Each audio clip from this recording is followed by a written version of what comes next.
Matthew Honey here again. We're going to do another lesson today on merchant accounts.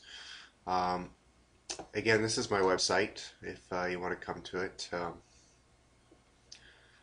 Testimonials, all kinds of great stuff on there, but that's not what we're doing this lesson about today. So let's go to the FAQs. This is a section of my site. You can come here and read it as well. It's merchant account FAQs. And what we're going to cover is something really basic today. This is sort of for real newbies who are looking for credit card and debit card processing, and they want to know what their options are in Canada.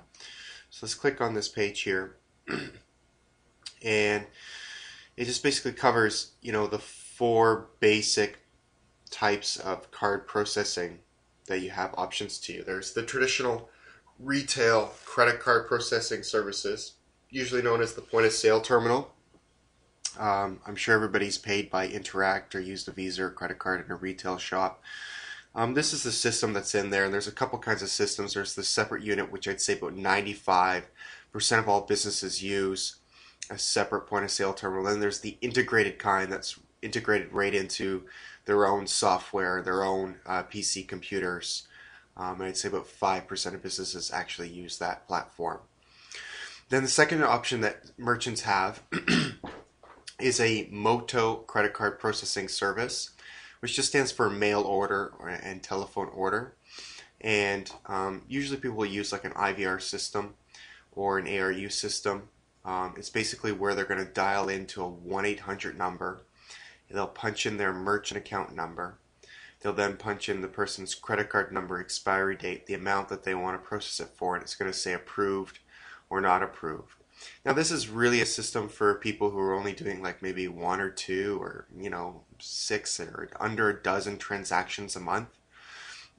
It's not really a system. You're going to pay a higher rate for this because it's considered mid-qualified or non-qualified, as opposed to having a retail point of sale terminal. I mean, if you're mobile, you might as well get a cellular unit. That way you can a cellular point of sale terminal. That way you can offer debit and other things. But there's Moto, that's one option. The third one is a PC-based software.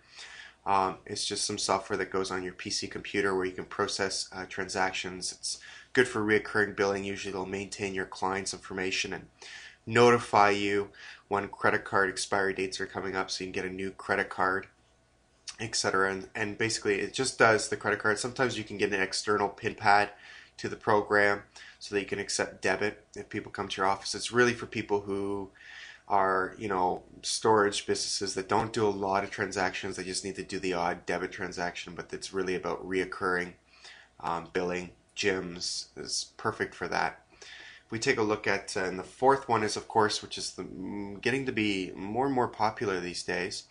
After being in this industry for about 4 years, this was primary up here, most of my business, and I'd say this is becoming close to half my business now, just because every brick and mortar business now realizes they need to be online, multi-channeled, and have a website too, and so they need e-commerce merchant accounts. And this traditionally falls underneath the same umbrella as Moto, as you end up paying a little bit higher rates because they're non-qualified rates. And everybody pretty much knows what an e-commerce merchant account is. You attach it to your website, your shopping cart, and there's usually 3 components to it. There's the shopping cart, gateway, and merchant account. That's about it. Those are your 4 options for merchant accounts in Canada.